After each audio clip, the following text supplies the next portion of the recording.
avec la possibilité d'avoir le compteur partiel et le compteur général, c'est-à-dire le général qu'on retrouve sur le roadbook et également le partiel qu'on retrouve sur le roadbook. Pour la remise à zéro, j'ai deux moyens, donc soit j'ai cette remise à zéro manuelle, donc j'appuie une fois, ça remet à zéro, ou alors si je suis vraiment très secoué, j'ai une remise à zéro au pied, où j'appuie dessus et c'est l'autre appareil qui remet à zéro. Et ici, c'est une petite boîte qu'on préfère ne jamais utiliser, c'est la mise en marche des extracteurs.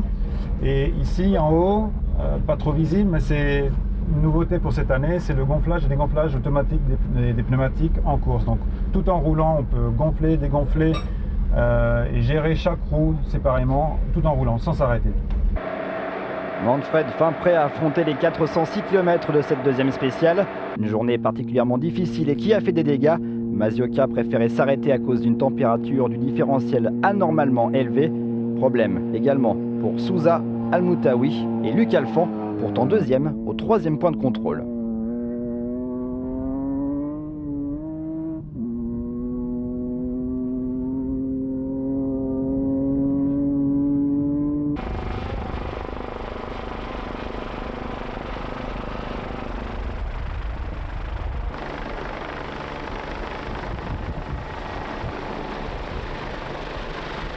On a bien roulé au début, on a bien passé le sable. Et puis bon, on continue à développer la voiture, donc ça c'est le souci.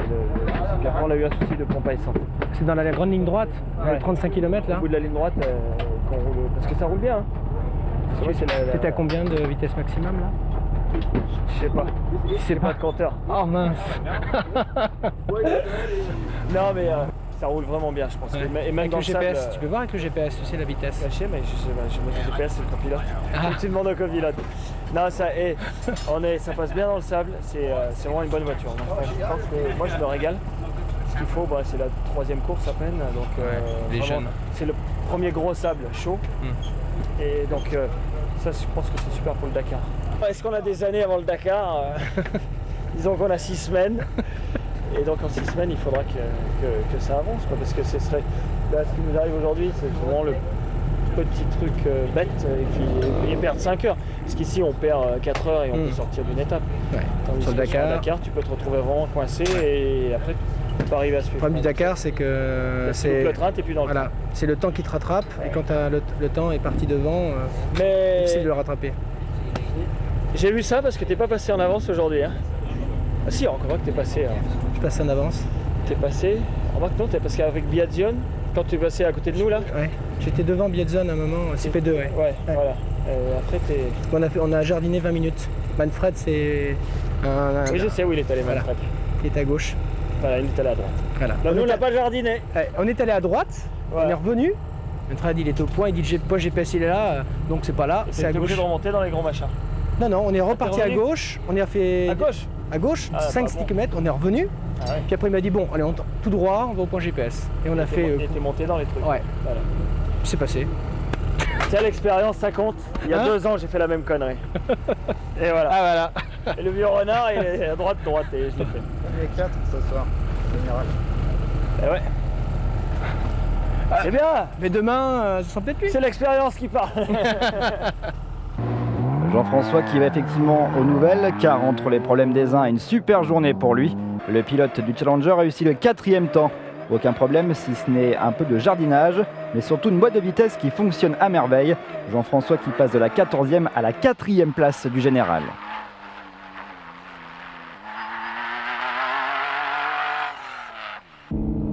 Et en tête, Stéphane Peter Hansel consolide son avance devant Jean-Pierre Fontenay. Merci à toi.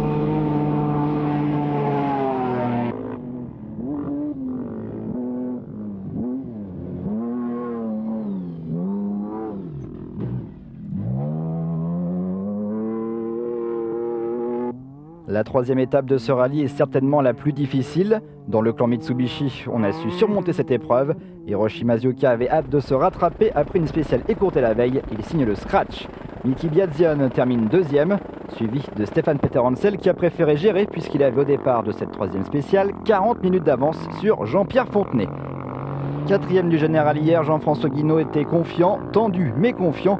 Du coup, il discute avec d'autres pilotes avant de passer à l'attaque. Je lui ai demandé s'il pouvait me faire des cours en rentrant une semaine, mais il a l'air occupé avant le Dakar apparemment. C'est pas possible. Non, mais on peut faire un échange pour les placements financiers et puis pour les courses. Non, faut toujours discuter d'une façon informelle. Non, on est là pour s'amuser. On rigole, c'est nerveux, c'est avant le départ, ça fait toujours ça avant le départ de la spéciale. Vous êtes surpris et content pour Jean-François, il est quand même 4e du général. Est-ce que vous lui dites un peu comment il faut gérer parce qu'il est un peu stressé ce matin? Non, mais on est tous un peu stressés, mais je pense que de toute façon, une fois que le départ est donné, le plus long c'est l'attente en fait, avant le départ. Une fois que c'est parti, je crois qu'il est assez grand pour gérer, il sait bien, hein, c'est pas la première fois que ça lui arrive, donc le tout c'est de faire ça calmement, quoi. Donc finalement, vous les pilotes, avant un départ, quand vous attendez, vous concentrez pas, vous racontez des bêtises pour pouvoir vous détendre. Non mais là ça paraît pas, mais on est concentré là. Non mais si. Non mais non mais l'idéal c'est de pas commencer à se prendre la tête avant le départ. Ça va bien arriver déjà, il y a toute la journée pour que ça arrive, donc c'est vrai qu'on essaye de quand même relativiser. Mais malgré tout, ça nous travaille quand même au fond. Bon, Jean-François, confiant pour cette nouvelle journée qui vous attend? Confiant, oui, un peu stressé comme il dit. Hein. On va essayer de parler de choses et d'autres, de vacances, d'argent, d'autres choses. On essaye de rigoler, mais bon, c'est vrai qu'il y a le petit pincement au cœur toujours. Enfin bon, on va essayer de faire comme hier, on va rouler à notre main et puis après on verra bien. Hein. Autre tentative avec Stéphane Peter-Hansel. Surtout au niveau du centre de gravité, celui-là, le moteur est bien rabaissé et recentré. Ce qui fait que dans tous les virages, tu as vachement moins d'appréhension de lever sur deux roues. Tu vois. Tu es vachement plus franc, tu la jettes, tu la fais glisser et tout. La roue colle mieux, elle reste plus ouais. Au niveau suspension, absorption de choc, celle-là, elle sautait déjà très très bien. Comme voiture, elle sautait souvent un peu comme ça. Ouais. On a retrouvé à peu près ça, mais c'est principalement au niveau du centre de gravité qu'on est mieux. Ah. C'était mieux avec le règlement qui a évolué entre temps. Et ça ressemble à la conception de la Mégane. La Mégane, voilà. Tu retrouves la Mégane un peu? Un peu, bon, sauf que depuis la Mégane était à 1,90 de large, maintenant on est à 2 mètres. Ouais. Il y a quoi d'autre? Il y a 2-3 conneries, des évolutions. Bon, maintenant la boîte séquentielle, on n'y avait pas droit avant. Mais au niveau de la conception, c'est vraiment très proche de la Mégane, quoi. Et c'est parti, Jean-François à l'attaque. Manfred aimerait bien se désaltérer. Pas facile. Après le CP3, il est toujours à sa place, mais les problèmes vont commencer. Le pont avant qui casse, le Challenger n'a plus que 2 roues motrices, pas vraiment idéal pour affronter les dunes. Tanké d'après les concurrents entre le CP3 et le CP4, Christian Lambert attend sur la ligne d'arrivée, impuissant. S'il part chercher Jean-François, il est disqualifié.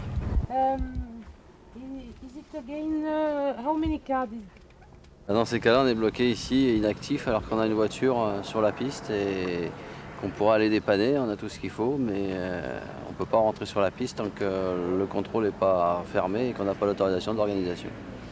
Voilà, donc on est arrêté là jusqu'à encore au moins 2 heures. À tomber de la nuit, quoi. Ça va être plus pratique pour faire les dunes. D'accord. Tu peux rentrer par tes propres moyens parce que nous, on ne peut pas passer parce que tant que le CP d'arrivée n'est pas fermé, on ne peut pas rentrer dans la spéciale. À quel endroit il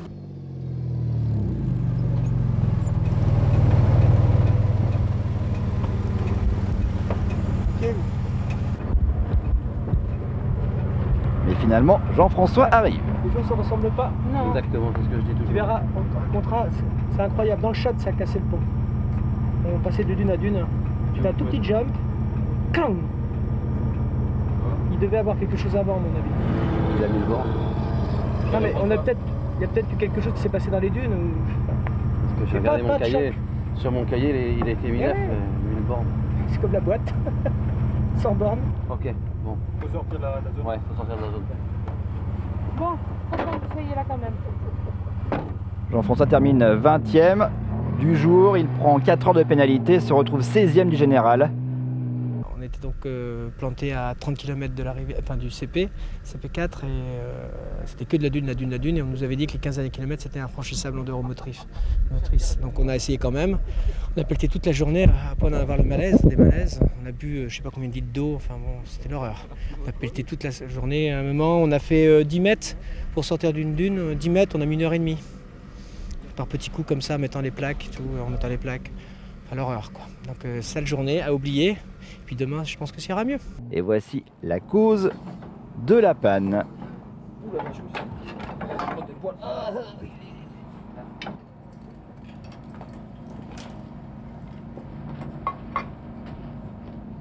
Regardez toutes les dents qui sont abîmées.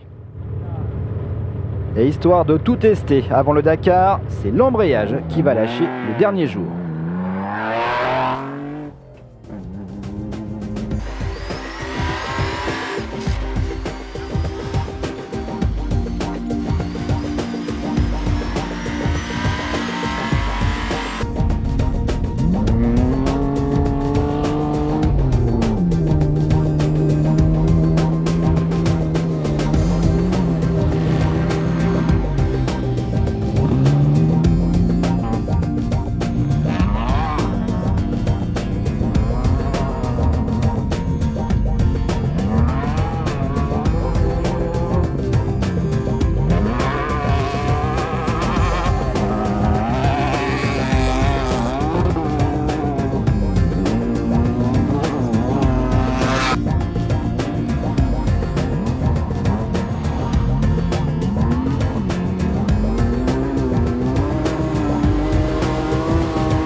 Jean-François parvient tout de même à se hisser à la 12e place et termine 14e du général à quelques heures de Stefan Peter Hansel qui remporte le Dubaï avec ce tout nouveau Pajero Evolution, son deuxième rallye raid cette saison.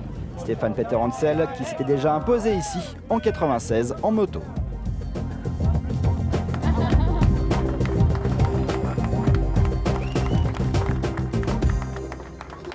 À la Tunisie, oui, effectivement, j'ai gagné dans les deux catégories, Dubaï aussi. Il reste le Dakar, c'est l'objectif principal, c'est sûrement pas le plus facile. Mais bon, pas de panique, hein. On va encore travailler d'ici le Dakar, on va mettre toutes les chances de notre côté, et puis si ça veut nous sourire, pourquoi pas. 4e du général le deuxième jour, des petits problèmes ensuite, mais un bilan plutôt satisfaisant. Tout à fait, oui. Donc la performance du deuxième jour nous a mis en confiance pour ce prochain Dakar. Bon, on a eu des problèmes mécaniques comme beaucoup de gens pendant ce rallye. Mais bon, ces problèmes, il vaut mieux les avoir maintenant que pendant le Dakar. Donc on a emmagasiné beaucoup d'informations. On va faire beaucoup de modifications pour le prochain Dakar. On va mettre une boîte séquentielle, faire des essais à Château-Latour donc début décembre. J'espère bien faire un petit coucou. On va essayer de venir, oui. Voilà. Et on espère être fin prêt pour ce Dakar, essayer de faire un bon classement en privé. Oui, justement, vous avez prouvé, vous étiez l'un des meilleurs privés, pas trop loin quand même des usines, donc ça motive. Puis une voiture super aussi. Voilà, tout à fait. Donc, pour pouvoir arriver à un bon classement, il faut une bonne équipe, des bons mécanos, une bonne voiture, et puis essayer de rouler avec sa tête. Donc nous, on n'est pas des professionnels, c'est pas un métier, c'est juste un plaisir. Et justement, le challenge, c'est de pouvoir essayer de se coller aux usines et aux professionnels. C'est pour ça que je fais entre autres cette course.